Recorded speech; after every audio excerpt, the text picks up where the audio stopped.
Welcome, everyone, to the Restoring Our Cities podcast. We are back for another episode, and we have a lot to talk about today. And we're excited to get into some really critical conversations. It's been a really crazy week with lots of important stuff going on. And if you're new to the Restoring Our Cities podcast, this is where we're going to have unfiltered conversations on today's topics that are really impacting our generation. And as we kind of just jump into some really critical topics, I think over the past couple episodes, if you've been listening, we've been talking about social justice. That's the hot topic in our country right now and in our communities. And we're really just gathering various perspectives. And the news is coming in hot. It's coming in fast. It seems like there's something new every couple of minutes just related to this topic. And so we thought we'd just jump right in. And given the context of what's happened in this past week, especially with the shooting of Jacob Blake, we wanted to talk about that today. I want to introduce you to the guys who are on this episode today, Josh Curavilla and Toby Kurian. Hopefully you guys are doing well. Josh, how's it going? Back from season 1, your season 2 debut. How's it going? Yeah, season 1 was what, 8 years ago, or? I think so. How's it going? How's life? It's good. You can see I'm very poor. If you look behind me, I have nothing. You guys have very nice things behind you. How's life treating you with work and being in the coronavirus world of 2020? How's things going? It's been a great year. Like 2020, nothing bad has happened. Like I've had a really great time. I've traveled the world. Like it's been really, really cool. And, spent a lot of time abroad and, just been jumping from like little pods of friends and family, just, Josh promised us before he came on, it's all going to be BS out of his mouth. Wait. Just one thing. Are we talking about 2019 or 2020? 2020. Oh, okay. It's been a terrible year. And I've been locked in a closet. I actually am not even allowed to go into my bedroom. So. No, I think 2020 has been an interesting year for everybody. The one benefit I have, for better or for worse, is that my work, I can do it all remotely. And so have that set up and everything. But early on, it was pretty tough. My brother and I lived in a small apartment in the city. So we actually, I don't even know if you guys know this, but we moved out to Glenview at the beginning of August. So just a couple weeks ago. And it's been a game changer for us because the city's not the same city that it was when we're all just in there enjoying and having a great time. But been safe. That's probably the most important thing. But yeah, obviously crazy year. Yeah. No, I'm glad to hear you're safe. And that's crazy that you're out in the suburbs after being in the city. That's so crazy. Wow.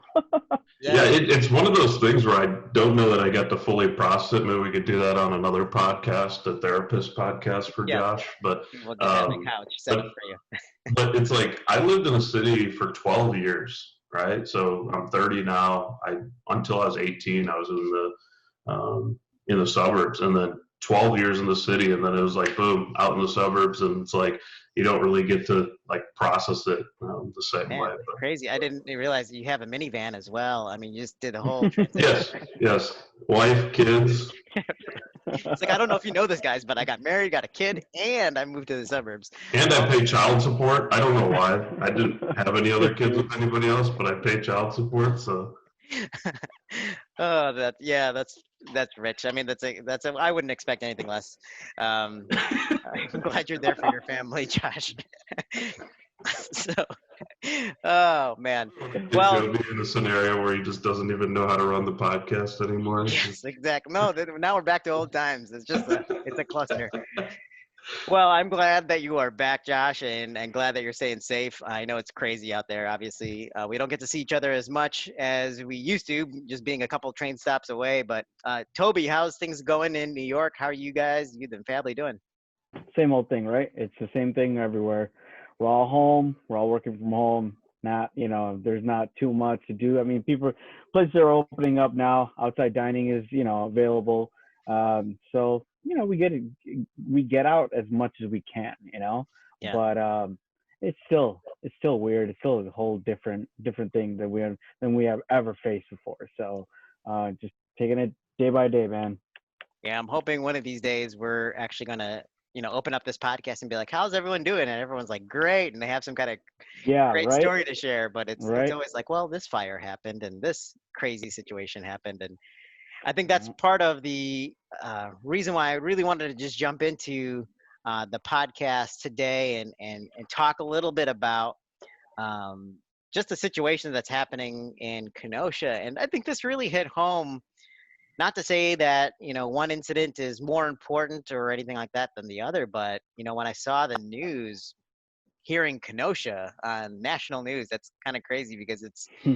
just a few minutes away. I mean, it's a short drive. We have a lot of friends and family and folks in our community who lived and grown up there. And to see something like this happen, and let's just jump right in, guys. What was your reaction to the news when you heard about the incident with Jacob Blake? It didn't really make the connection that it was that close to home at first, because I don't think I heard it. It was last Sunday night, and I don't think I heard it until the next morning. So I'm in the hustle and bustle in the morning of starting work and everything, and I think it was it was a lot to take in, and then it's my frustration is always, you know, black man shot 7 times in the back by white officer, and you're just like, what context does that give me? It's like, I need to know more than that. So obviously tried to read some articles, tried to get kind of updated on what's going on, and click on the video so I could see for myself. And it was very tough because I knew that there was going to be protests and possibly riots and things like that, and knowing people in the area and living around there, you just knew it wasn't going to be kind of great for that community. But yeah, it was definitely a reaction to there was the first reaction was like, oh, this is close to home, and then second reaction was like, I don't know how somebody's going to be able to justify that. That seems, at a minimum, extremely aggressive, right? Yeah. Yeah, I mean, listen, but the last time I thought about Kenosha was the outlet mall. I think when we had to go to the outlet mall once, and that's the only thing that people think about when you hear Kenosha. But man, when I heard this happened again, it's just like, here we go again. When is it going to be enough where there's more dialogue, more discussion, and society going to get it? This is a problem, and we need to address it. Right away, I was just like, I mean, there's going to be video, obviously, so you're going to see it, so you're going to see exactly what happens. But it's just like, man, here we go again. Yeah. You don't want to wake up every day and see this or hear this. It's getting crazy, man. It just, tags on to what this year is, I guess. My reaction to seeing that video too was just like, he wasn't running away. He was just briskly walking around his SUV, and this happened. And so it just seemed like there were so many situations where that could have been de-escalated, but I'm not a police officer, right? And I don't know that. And I guess some of the reactions, and I appreciate even our listeners, we put out a survey out there, and we got some feedback because we wanted to hear some of the reactions from the public and the folks who are probably listening to this. I do want to read some of those comments and then kind of get your reaction, guys, to some of the comments that we got. And it was really interesting, and I think we posted that on our Instagram. So if you go to at Restoring Our City on Instagram, I think we put those survey responses. They're all anonymous, and so folks could submit those. And we put a question up that says, what are your thoughts on the Jacob Blake incident? One response said, justified in the case of that officer's life. He resisted arrest, and not only that, he had a weapon in his hand and was seen by the officers when he went back to his vehicle. If it's your life and you see someone have a weapon in their hand getting aggressive with you, what do you think their intentions are? Will you go back to your family and friends, or will you be a statistic? He did have a weapon in his car, right? I mean, now we know there was a knife inside of the car. But I don't know if the officer knew that, So that kind of gives me a problem, because, and this all goes back to what I've been saying for a long time now. It's all about training, right? This is one incident. There's so many other incidences, and the overarching thing is the training aspect of it, right? I mean, couldn't, and again, like we don't want to sit here and act like we're police officers because we don't know what that's like. But I mean, couldn't there be another way this went down if you approach it a different way? Like maybe not so aggressively, maybe it's more talking him down, or maybe restraining him before before this escalates. And then 7 shots, So that just, I don't know, that definitely irks me, because, and I understand everybody's saying, there was a weapon in the car. What if he turned around and, did something to the officer? But I don't know if the officer knew that, maybe we'll find out later he did, but like, I don't know if the officer knew that, but the act of him reaching for something, for that, he shot him 7 times. That irks me. I agree with Toby. I think it's pretty challenging to step away from like watching that video and say, 7 times in the back was justified, right? Like, they for whatever reason they needed to subdue him or, bring him down. Like there just seemed like there could have been a better way with multiple officers present, and, other options available to them. I think the frustration with the world is and really myself is when people try to justify, hey, this person should have just listened, or this person should have just done that, or just done this, and that would have never happened to them. And I get frustrated when I hear that, because I don't think we're helping our police officers, and we're not helping people, whether it be Black people or just any person, when we're setting up police officers to have to choose and make decisions on, hey, who lives and who dies, right? As a community, we've kind of made it really challenging and made police have to take care of a lot of things. And I think that's not fair to police, right? It's an element of training, but we also don't set up police up for success. We've created a community where, we criminalize a lot of things, and we don't have a good system in place, foundationally built to, de-escalate a lot of these types of issues before police even get involved. And so, one, we're not helping police in that societal way. We're not helping police from a proper training perspective. I think, just looking up some articles and things, you can tell that police officers in America and in most cities and states around the U.S. probably get less training than a lot of other countries, or at least some other countries. And then in addition to that, we're not doing what's right by the people, because somebody's getting shot 7 times for, at worst, I mean, the weapon in his car was a knife, if I'm not mistaken, right? So, grabbing for a knife deserves 7 shots and being paralyzed for life. And I think a lot of people use one small issue or one thing of like, oh, that person wasn't compliant or they were causing issues, and that's why this is justifiable. It's like, I don't know. Should somebody die because they said, no, I don't want to listen to you? That seems wrong to me. Yeah. I think it's a great comment too about this whole discussion about compliance too. And I do want to read some of the other responses, and we don't have to go through all of them, but one person did say he didn't deserve to be shot like he did. That's not a reflection on his character or whether he deserved punishment, but in strictly looking at the incident, given the information we have, 7 shots was excessive, and that's what angers people. And another one said, and it seems like they're all over the place, but this comment said, I only know the basics of the story, and I'm no expert, but I think police are scared. Not sure if it's rightfully so or not. It may depend on the circumstance due to implicit bias and have the ability to take someone's life too easily. If you're in fear for your life, you will do anything to defend it. It's a natural reaction. The question is, should they be in fear? What are the training and stats and media and circumstances informing these cops' decisions? And there's another comment too that I do want to share. It says, I think the prevalence of guns make it hard to be a cop. If there weren't guns so easily available to the common man, would this be as big of an issue? Like, let's say, dramatically, right? Like, nobody in the U.S. was allowed to have guns except officers, or maybe even officers didn't have guns. Yeah, you definitely wouldn't have this situation, right? Because the top side of what it could escalate to is very limited, right?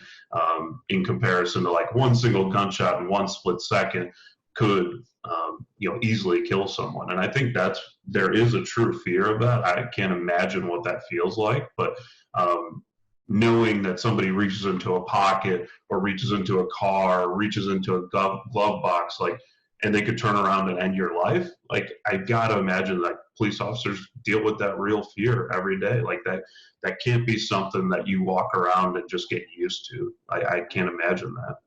Something like this, for it to happen, meaning like killing someone, should be the absolute last thing. And it seems like it's somewhere in the middle. It's like, yeah, let's try to tell him he's arrested, subdue him, then it's like tase, then it's like kill. And I think there needs to be a system-wide change where that should be the very, very last thing, where that should be like so unheard of, that like it's not even a problem anymore. But it's like, that's almost like the second or third thing that's going to happen. Like any police officer that you deal with, I haven't got pulled over in a long time, thank God. But every time I dealt with them, it's fear. And it should it be fear? Shouldn't it be, what they have on the side of their car, like serve and protect? And we should be like comfortable with the police officer. But if you ask a common man, they're not comfortable with a police officer. One of the worst things you could have is those red and blue lights pull you over, because it's a very tense and almost scary situation, for anybody. And now imagine for people that have been targeted in the past historically, and it's recorded, and there's, yes, there are, it's getting better. I guess I could say that, but it's still a very, very fearful thing to happen to you. Yeah, Toby, do you think that everybody feels that way? Like, I mean, when I get pulled over, like, I sit up straight and I get like a little nervous, and like I make sure my hands are on the wheel, and like I would say I'm probably pretty nervous and scared, and it's probably a little bit more than just I got pulled over, am I going to get a ticket? Like, I just want to make sure everything's on the up and up so nothing else happens, right? Like, I'm thinking about that, and I'm not black, but I'm a minority, and I'm not going to leave it to an officer's discretion to try and figure out what my race is. So, I definitely have that heightened sense of awareness. But like, do you think everybody feels that way, or do you? No, and we can't say anything is absolute, right? Because there's differences and everything. There might be, I remember a few friends of mine I have police officers in my family as well, but I remember a few friends of mine who have police officers in their family. They're completely cool with the police officers. Like, if they pull more, it's like whatever, joking, buddy kind of stuff. But I say a majority are very nervous and almost fearful when a police officer approaches them or definitely pull them over. Because I guess my thought is, like, if there's a community that a police officer pulls you over, a police officer shows up to this situation, and you feel this immediate level of comfort, like, hey, I know this situation is going to be taken care of and I'm going to be safe. Like, if somebody feels like that, like, maybe we need to, like, as a society, dig into that. And it's like, what's being done right in that scenario? Because I agree with you. That's how everybody should feel when a police officer arrives. And I think because of media, because of the police's execution, and a group of bad cops, and the system and the way it's built around police officers in our society, that not everybody feels that way, right? Whether it's a majority or minority or certain percentage, it's at least a measurable percentage of people, right? But the reality is, how do we take the scenario of, like, well, who's it working for? And how do we get it to work for everybody? And I think, a lot of times we as a society, we just react to these little, and I don't want to say little because that's not the proper term, but it's like we react to the incident in the moment, right? And right. This snippet of life, right? Maybe it lasts a week, 2 weeks, 3 weeks. Maybe it goes away quicker than that.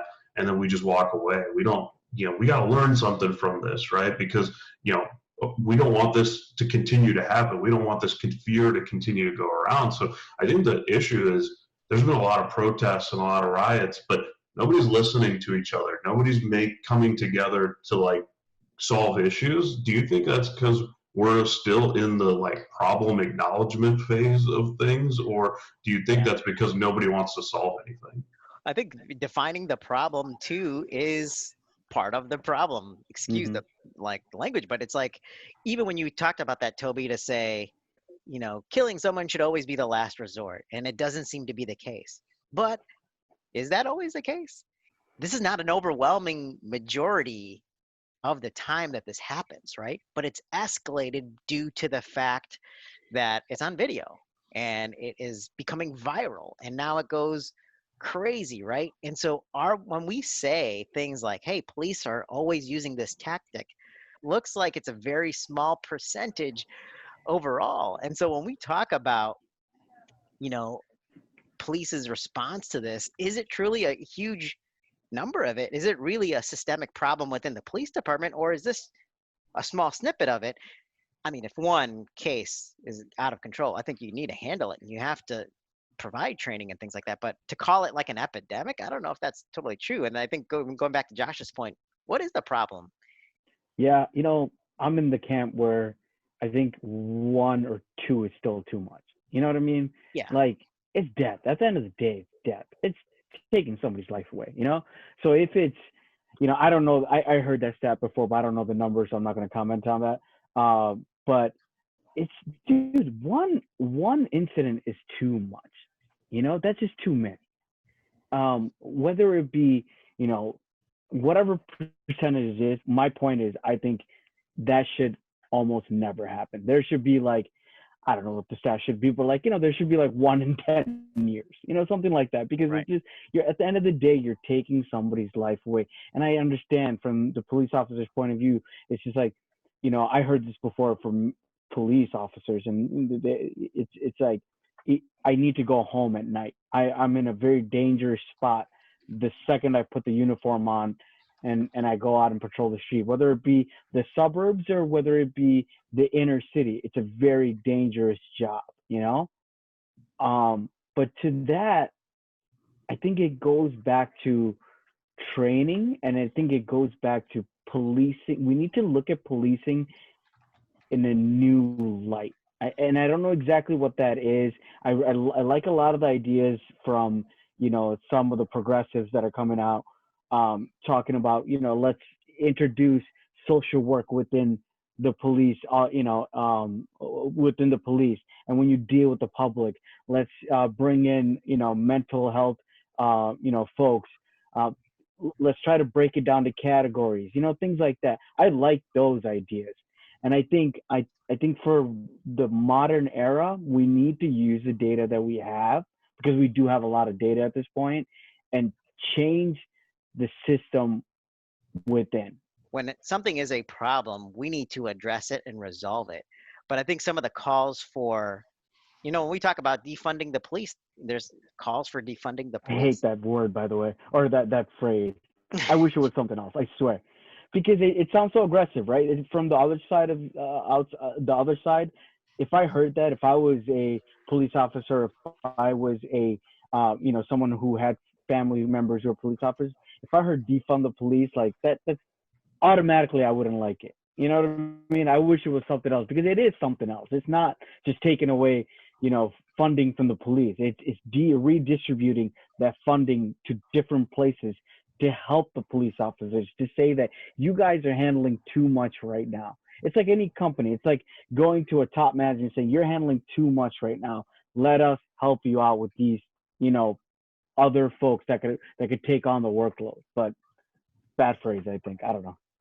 Yeah, I mean, I think, Joby, to your point, like, our government doesn't work in a way, and it's probably built because of systemic issues, but our government's not built in a way where it's like, oh, we see an issue, okay, let's do a root cause analysis and figure out what's really causing this, and then let's go and attack that so that we don't have this symptom issue, right? And like what we're seeing, and it's tough to say this when people are real lives are being lost, and people are getting hurt by this. But this is a symptom. Like what's happening in Kenosha and in other cities around the world, and what happened to Jacob Blake and other Black individuals where they're getting killed by police officers. It is a symptom of much larger, deeper rooted issues in our society. And the problem is, you gotta, like, every American is on some level of like, either I don't agree with that, or I deny that, or I'm in full agreement, or I don't even think that's a problem. Like, everybody's on different levels of it. But the reality is, until we get people to come to the table and realize, hey, there are deeper issues than a police officer shooting somebody. Like, that's terrible, that should not happen, but why is that happening? Let's do like an analysis to really figure this out.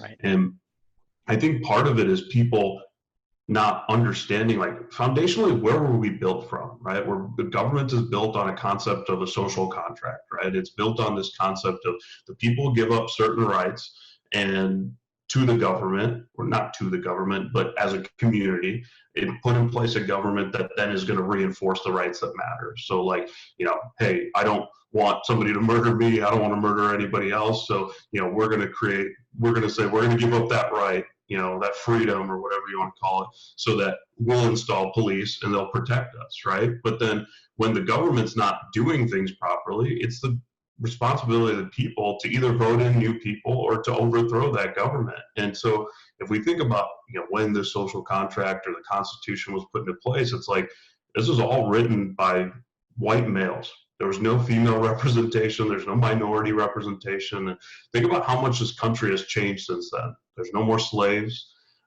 There's, women have the right to vote. Minorities have the right to vote. So we've come all this way since kind of some of our original governing documents, and to say that those are still representative of all the people now, just because it says, for the people, this is, it is kind of crazy to think about. And I think there's a lot of people that, me saying that, they'd be like, no, you're wrong, that's terrible. But the reality is, even the founding fathers understood that, right? There's amendments and things like that. So the reality is, this wasn't built for the people that are getting hurt, right? Like, a lot of these people that are getting hurt never had a seat at the table to have these conversations. So what society is thinking and really feeling right now, whether they can articulate it or not, this is what I feel is, hey, we need a seat at the table. This isn't fair that you got to sit at the table, decide all the rules, decide that, my sister got me looking into, she posted some articles on where do police come from? Police came from, like, some of it came from, oh, we got to catch the slaves and enslave the freed slaves to put them into jail, pin the something on them so that we could use their labor again in jail. And so these are all deeper issues that I don't know all the mechanics of, but the reality is, when we break it down, is everybody needs a seat at the table. Everybody needs to feel represented, and at minimum, statistically, proportionately, of the community needs to be represented. And that's not what's happening right now. If you look at the ratios of congressmen that are females and minorities, it just doesn't work that way. And then you got government in gridlock and not wanting to work through these issues, and it being like one or the other, right? It's either I hate the police or I love the police, or, I hate Black Lives Movement or I love it. You gotta, there's realness in there somewhere in the middle, and that's what we need to solve. Yeah, no, I think it's a really great point too. And there's just this disparity, and sometimes just when on the outside looking in, it's there's two sides and there's these two factions. And I think the reactions from society too, and maybe it's a portrayal from the media or whatnot, but it shows this kind of division in our society. And I think that played out too from the fallout from this Jacob Blake incident too, right? So, part of the news was this 17-year-old young man who, crossed state lines 15 miles away in Illinois, Antioch, Illinois, goes to this protest or rally or whatever you want to call it. And unfortunately, some incidents took place and he killed two people. And it's kind of crazy to see that. And last night in Portland, there was some protests and some violence there where another person was killed.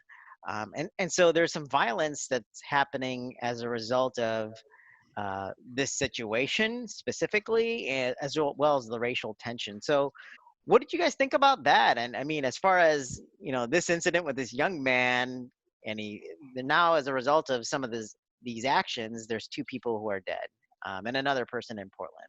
Yeah, I'll keep my answer quick on this one, right? When a 17-year-old shows up with an AR-15 in a crowded area, one, he doesn't believe in the police, right? He doesn't believe that they're going to do what they're meant to do, right? Because whether he says that or not, he doesn't, because he thinks he has to insert himself into that scenario. And we as a society have come to agreement, and whether it's working or not, we can have a conversation on that. Police and federal higher than that forces can come in and take care of those scenarios. We don't need a 17-year-old strapped taking care of that scenario. And I don't really care if he was I'm not going to get into trying to justify what he did or whether it's right or wrong. Like, the reality is, you're underage, you shouldn't have a weapon, and really nobody in society should encourage this mentality of people being strapped outside as a response to rioters or protesters. I just don't think it's acceptable. Yeah, I completely 100% agree with Josh on this, because I remember when I was 17, I had no clue what I was doing. Why, a 17-year-old kid should not be out there with something that powerful that could kill somebody.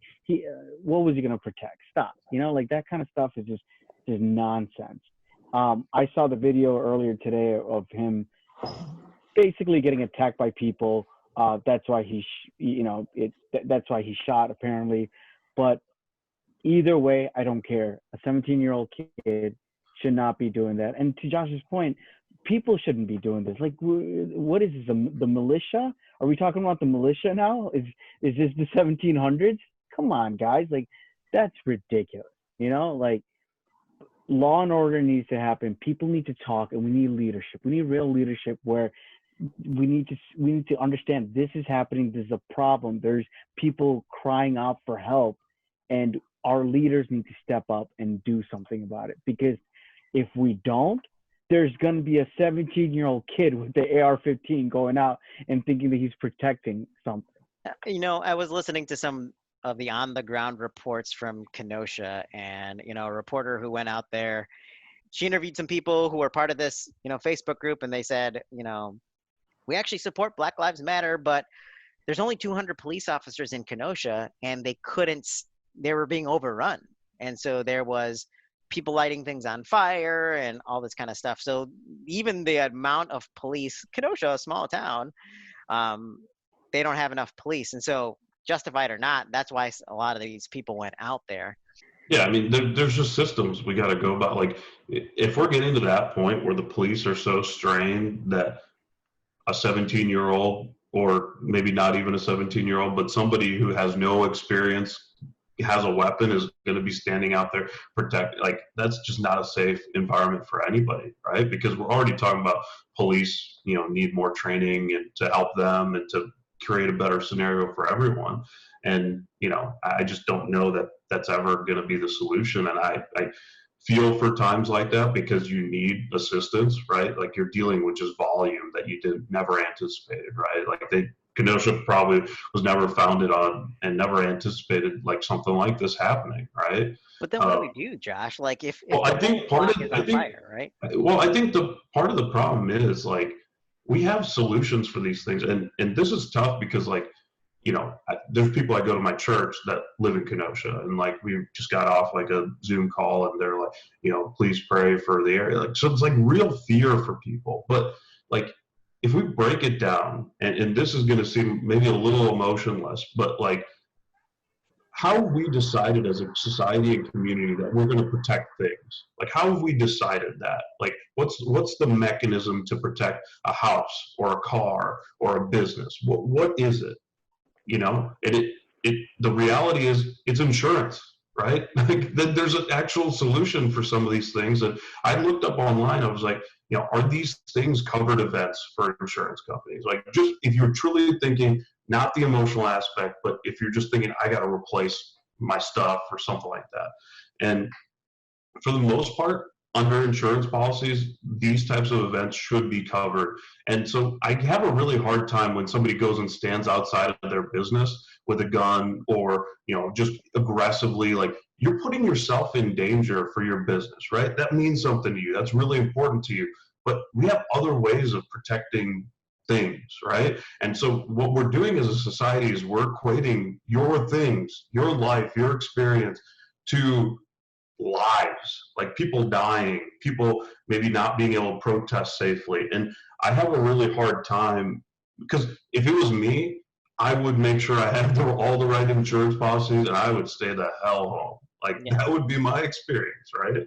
And so I have a really hard time when we try and, whether it's intentional or unintentional, try to equate things to the same level of people. We can't do that. That's not, like, well, as soon as we do that, we're devolved as a society. We've removed humanity, whether it's from a specific group of people like Black Americans, or it's from, the larger group of people. And that's, I struggle with that aspect of it. Yeah. That really well put, Josh. I feel like it's really sad when people are going out there to protect property, right? And it's a different story, and I want to be cognizant of that too. Like, when it's, and it's not like, I don't want to, sorry to jump in, but it's like, I just don't want to, like, it's not easy. Like, I'm not saying like losing your business is like, oh, you should just go to sleep at night and you're gonna be fine, and like, but it should just, we can't as a society put that on the same level of people losing their lives and people continuously being oppressed, and like real things that are happening to people. We just can't equate. I can't imagine if I lived in Kenosha right now, if people were coming, like, people are hearing things where it's like, yeah, we're going to go burn down the rich neighborhoods, or like, we're going to do things like that. And then people like have, like, that person from church that I was talking to, like, they haven't been to their house in days since all this happened. So like, this isn't fake fear, but I just have a really hard time equating. I just want to make sure people aren't equating things to people. Like, there's real fear that should happen when your things are going to be destroyed, right? That's just a reality, the human nature in us. But we got to be careful that we don't take it to the level of like, yeah, my things matter more than that person's life. And I think we have a tendency to go that far as a society. But and there's people actually getting hurt, right? Like, outside of the property piece, or even like when we talk about businesses, right? There's people who are getting hurt, but there's people physically getting hurt in these protests. There's people getting killed. Recently as last night in Portland, there was someone who was killed. And I think some of the news reports as this morning, this is all fresh, and I could obviously change it by the time we publish this podcast.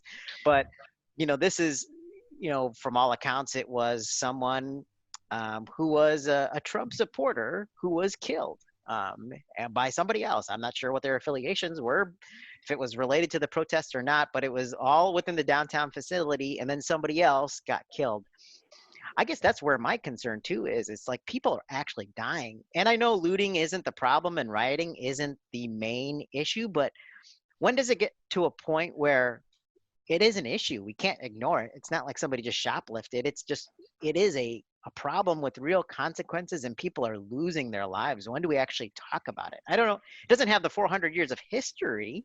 Yeah, but like with Joby, it's almost like, I don't know, this is my opinion, right? So take it for what it is. It's like, you could spend a lot of time trying to solve that problem, and it's just gonna never go away. It's like, if you have limited resources like we do as a government, it's like, solve the real issue. Why are people out there even protesting, right?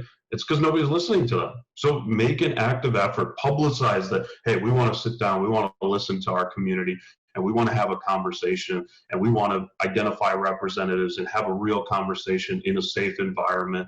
And, but is the governor doing that? Is the city doing that? And it's hard things to do. It's not easy, and I can't imagine having to be in that scenario. But I think there is a point, right, where you have to address the issue, and we're getting there, right? Because otherwise you're going to get to like a full-out war in the streets, and that's not where we want to be as a society. But that's where we're growing towards. But we still have time where we can just take a step back and be like, you know what? there's some fundamental wrongs in our society. Let's sit down and let's work through this together before I think it gets to the point that you're talking about where it could become a lot worse. Yeah.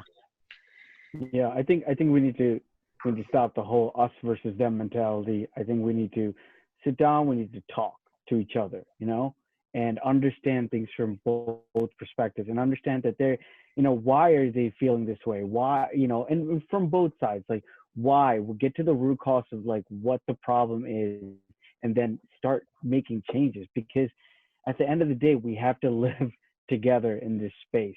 You know, this is a country, and that means that they're citizens and they have to live within those borders. So we have to solve this. And the us versus them mentality is not doing good for anybody. And we have to understand that there is money to be made behind these things too. So when you see someone, you know, like the, for example, the media covering a certain story, it's because there's ad revenue tied to it. When you see a politician talk about one thing and trying to rah one side and, you know, completely dismiss the other side, you have to understand there's a political gain to it.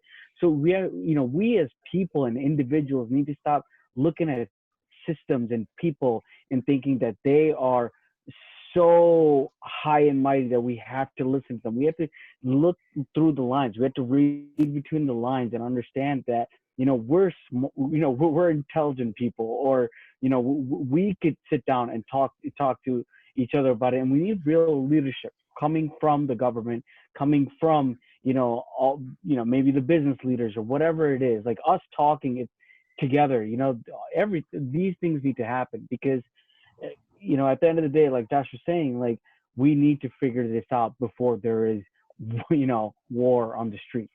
Yeah. But when we talk about police shootings, it's really hard to, I don't know, nail it down to like the specific reason, right? Because I can look at a Jacob Blake video and be like, wow, that's horrible. But is that one incident a systemic problem?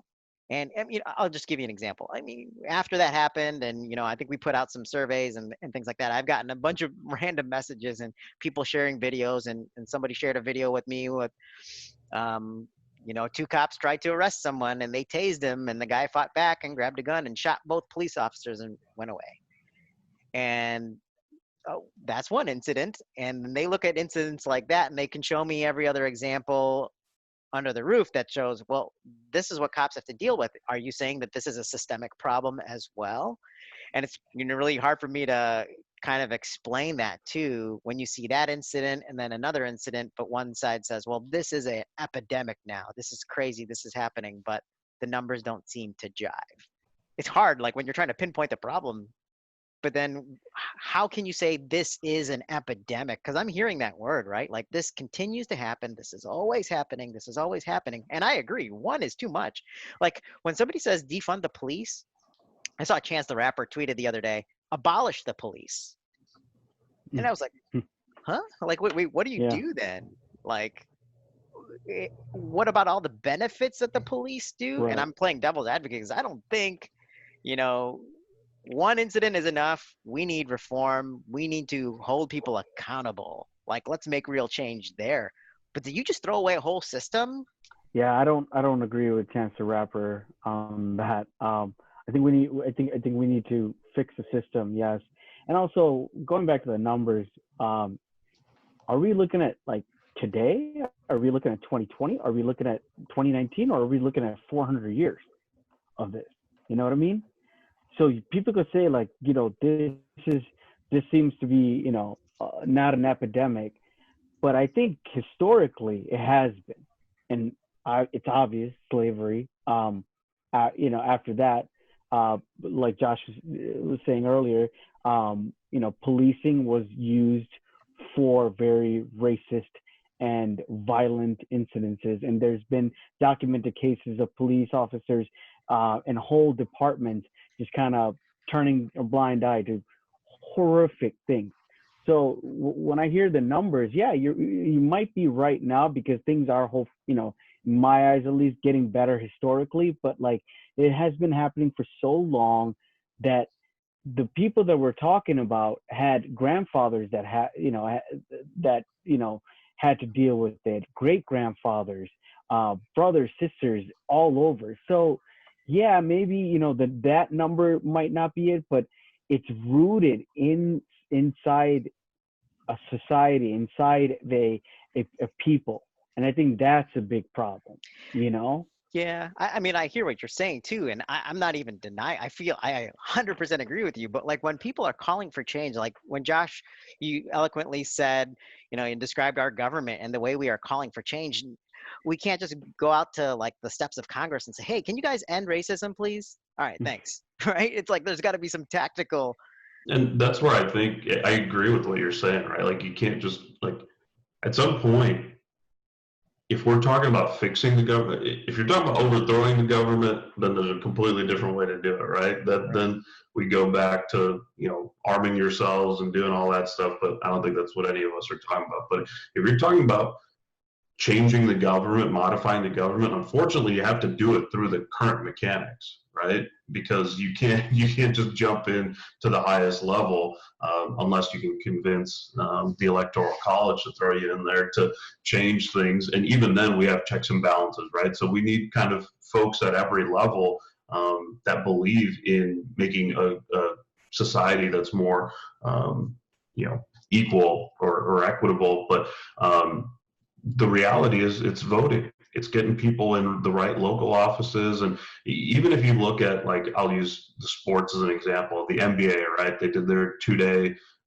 kind of, I don't want to say protest, but they took 2 days off to kind of talk with the NFLPA or NBA PA and the NBA of what can we do. And one of their strong points was that in every city that the NBA owns an arena, they're going to make sure that's used as a polling, as a voting location, or some type of service to help the overall voting.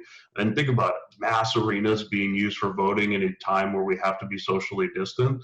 Okay, maybe we get a lot more of the community that's being hurt to show up in those times. And so I think a lot of it has to do with, if we're not trying to overthrow the government, which I'm not like supporting at all, we have to go out and vote, because when there's 51% of the country votes or something like that, like it's just, you're never going to get represented fairly if that's what's happening.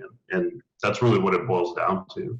I can't wait to edit this so that Josh is going to say, I totally support overthrowing the government. I'm fine with that. I'll just lose my job though. Right. Because the tweets will be too strong.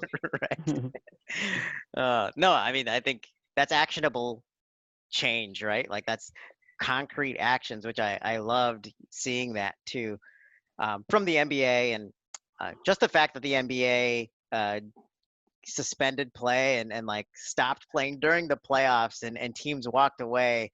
I think the Milwaukee Bucks started it, right? And they're the #1 seed, and this is a prime time to win the championship and everything that you devote your life to. And I think that's a great microcosm into like what we as a society should be doing for issues like this, right? And then, and I play devil's advocate a little bit. It's hard to look at the numbers, but I don't think we should be basing this as like a business problem, right? And looking at the numbers and statistics, and this is a problem, and if it hits this threshold, let's change a law, right? But I really think that we shouldn't be killing people unjustifiably so. And even if somebody is convicted of a crime, and what irks me the most, I don't understand why people look at these situations and say, well, did you see his rap sheet and see what he was accused of? And did you see this? And Yep. And I strongly feel that if you're a Christian and you're saying that, like, that's like, you can't really stand behind the Christian values and say that, because, murderers have been forgiven and, come back and been proponents for the glory of God. So it's like, even taking the microcosm of folks that have that reaction, it's like, I just don't believe in that, right? And one thing I want to emphasize too, it's like, we talked about a couple different folks, whether by name or not, that died, right? Like, or that were severely hurt, like Jacob Blake, right? We talk about the Trump supporter or in Portland that died. Like, none of these people should die. And Right. their tagline shouldn't be like, oh, he was a Trump supporter, or he had a rap sheet, or, you know, they did this wrong. The headline should never exist of they died or they were like forever hurt, right? Like, that just shouldn't happen. I think that's something like we all agree on, but we probably don't say enough, right? As just a community of like, the goal isn't like, oh, to get rid of, defund the police, get rid of them. The goal isn't to just let people run wild as a society. And then on the flip side, the goal isn't to like police people to death, right? It's, let's create a society where people can live, right? And they don't have to have either the fear of death or death from something that's preventable, right? Mm-hmm.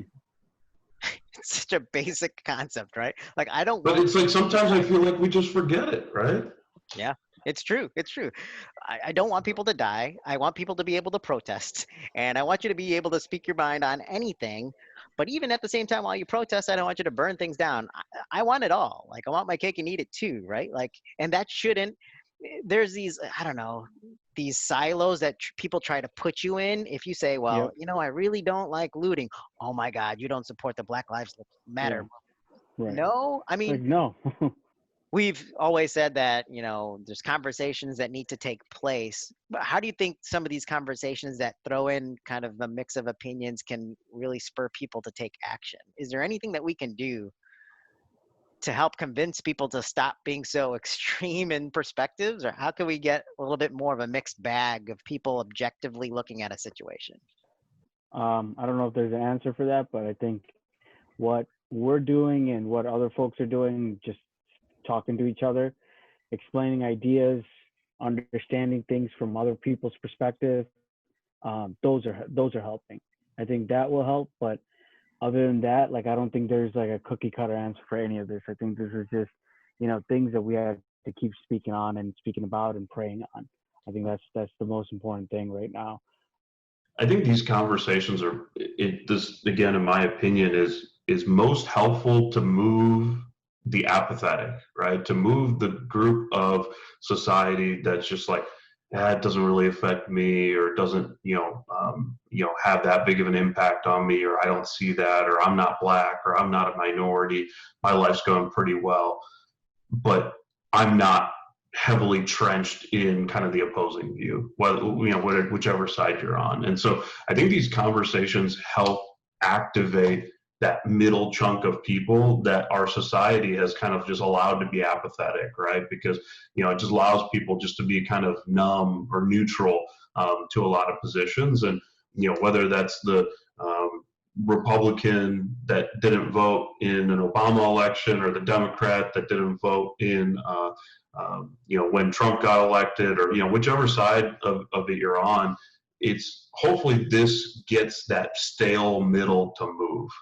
We all are coming from different, points of view and perspective and experiences, right? Like, and I think you said it best, Josh, where if we can help somebody to care more and actually care about some of these issues, I think that's a win and that's a success. And so we really encourage you to get involved in the conversation.